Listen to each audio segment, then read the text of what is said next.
Rabu 17 November 2021, Jenderal Andika Perkasa melanjutkan tongkat Komando Panglima TNI. Jabatan tertinggi di tubuh TNI ini diraih Andika yang sebelumnya menjabat sebagai Kepala Staf Angkatan Darat.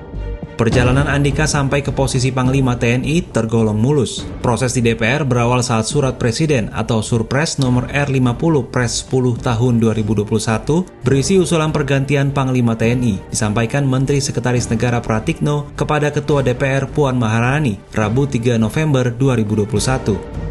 Sesuai Undang-Undang TNI, DPR diberi waktu memberikan persetujuan atas usulan Presiden paling lambat 20 hari setelah Surpres diterima. Namun, tidak butuh waktu sebanyak itu bagi DPR memberikan persetujuan.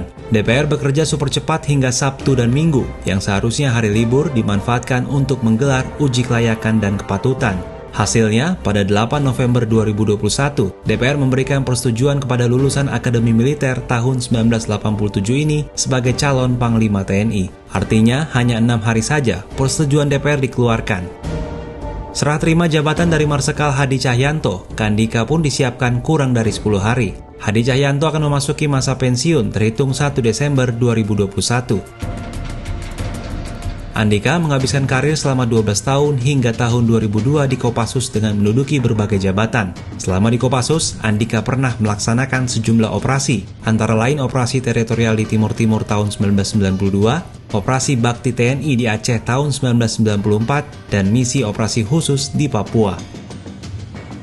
Karir Andika semakin melesat saat Joko Widodo dilantik menjadi presiden pada 2014. Hanya berselang 2 hari setelah pelantikan itu, Andika ditunjuk sebagai Komandan Pasukan Pengamanan Presiden. Pangkatnya pun naik menjadi Mayor Jenderal.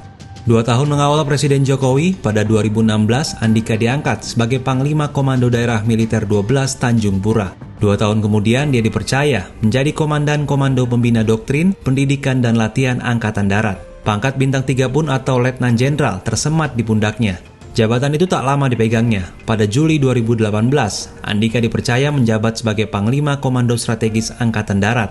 Hanya berselang 4 bulan, jenjang tertinggi di TNI AD sebagai Kepala Staf Angkatan Darat dipegang Andika sejak 22 November 2018.